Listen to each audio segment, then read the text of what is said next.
If you're like me, you're looking to spend this holiday season doing one special thing: camo grinding.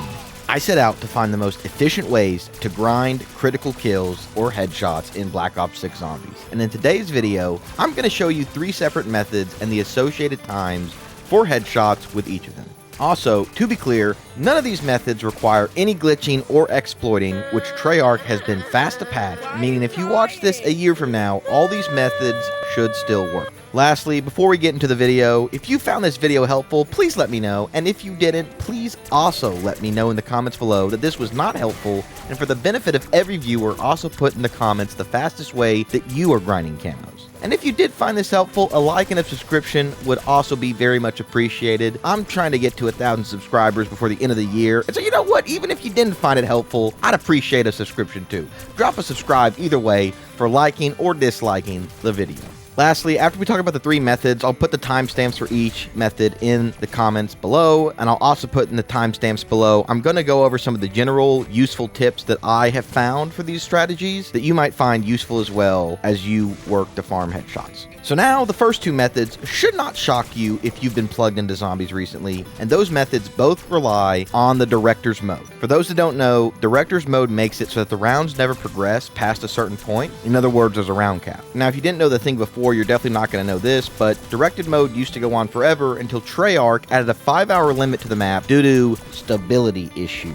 Now, even if you have been plugged in, what you might not know is that in my testing, the fastest method for headshots by a decent margin is the Beam Smasher room on Terminus. This method allows you to finish the 2,000 critical kills for one gun in just under an hour, which is pretty good and by far faster than the other methods. Now, what you want to do on this map is progress until the round cap is on round 12. That way you get manglers to spawn each new cycle of zombies. To do this, you will need to progress the Easter egg up until the point where you need to go island hopping to charge the Beam Smasher. Now, this method, while being fast, is also very intense. The zombies basically fly at you, so you have to be quick moving because it is very easy to go down in this room. There are 2 spawns in the room in addition to the open door at the front. And so as you can see in this video, you're basically point blank killing the zombies. So while it's intense, it's also extremely easy to basically headshot every zombie in the round. The only thing I'd mention on this map specifically is that sometimes the manglers get confused and spawn across the map, and so in my testing it seemed like either starting each cycle in the middle of the room or walking into the middle of the room during the cycle would cause the mangler to spawn closer, but still pretty frequently I had to walk out of the room to go and kill him. So just know that if you're doing this, you might have to go hunt down the mangler. Only other thing to mention on this specifically is that I think on Terminus it takes slightly longer to get to this point compared to Liberty Falls, and so you might think at first that the Liberty Falls method is faster, but the zombies end up spawning so much quicker here that you end up being way faster over the 5-hour period that you're allotted for Director's Mode. So now, as I already alluded to, the second fastest method is the Jet Gun room on Liberty Falls, again in Director's Mode. This method is a tad slower, but it's also much simpler. All you have to do is progress the map up to Pack-a-Punch, and after this, you're good to go. This method will take you just a bit longer, just over an hour, to get 2,000 headshots for a weapon. But while this method is a tad slower, it is also much, much safer, as you only have to deal with one window in the Jet Gun room, and you have a greater distance for the zombies to reach you from the front door of the room. And other than that, there really isn't other advice I have specific to this method. It basically is a point-and-click adventure game at this point. You just aim and shoot, and the zombies really can't challenge you that much. And finally, the last method, while definitely not as fast as the other 2, is by far the most safe out of the 3. So if you're struggling with the other 2 for any reason, I would use this method. This method is about 80 minutes instead of an hour to get you to 2,000 headshots. So like I said, it's a bit slower, but again, it's way more safe. So for this method, we can do Director's Mode or not, so I would recommend not doing it so you don't have to deal with an hour cap or a 5-hour cap. And so for the gameplay footage you're watching, because of that, I was doing it just in normal zombies. So what you want to do is load up Terminus and progress through the map as if you were going to build the Beam Smasher. Once you get the coordinates to start charging the energy balls on each island, take a boat to the first island. And then kill the zombies without ever depositing the energy orbs to the main energy ball. Once you kill all the yellow-eyed zombies on the island, the round will progress, but after that it will only spawn the purple-eyed zombies, and from this point on, the rounds will stop changing.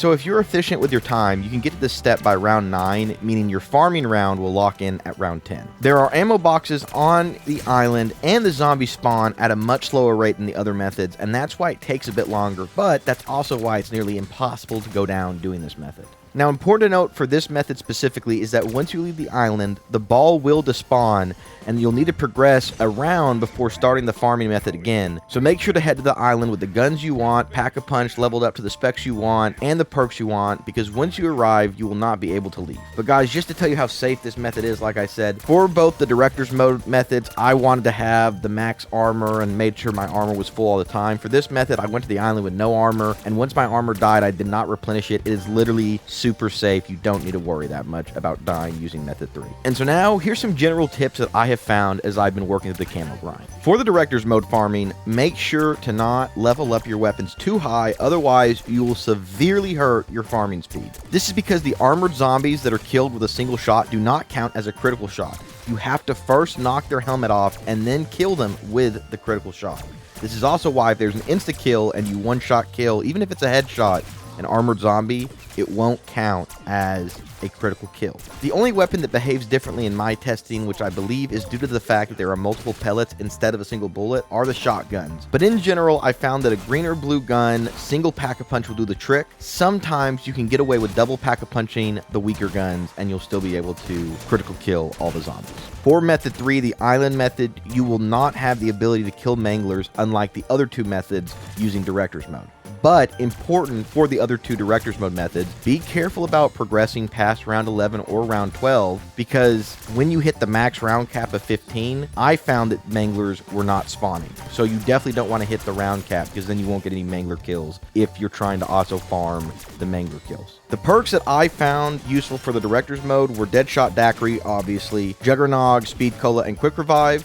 For method 3, you really only need Jug and Deadshot, and again, that's because it's just so much safer. Also, like I said, I used the tier 3 armor for both the director's mode methods. I think you kind of should use the tier 3 armor. It's a little bit unsafe if you don't, but method 3 is so safe you don't need any armor. And lastly, this is not just my testing, I'm sure you've seen this before, but some guns you can't pack-a-punch because they gain explosive ammo. The most notable is probably the GS45, and so for this, I recommend exploring different methods and leveling up the rarity of the attachments to try and make them do the most damage unpack-a-punch. In my game, I used method 3 for the GS45, and again, it took me about 80 minutes. I found it pretty straightforward. So alright guys, that's all I had for you in this video. Let me know, did you find this useful or did you not? And also let me know how the camo grind is going for you, and are you even doing the camo grind? Maybe you don't care about it. Let me know, are you interested in it, and are you doing it, and how is it going for you if you are? Personally, I finished Dark Matter, and I didn't find it particularly awful, but I've heard Nebula takes a lot longer, so I am a bit worried. Although with these methods, I have felt a lot better. One more time guys, if you enjoyed this, or even if you didn't, please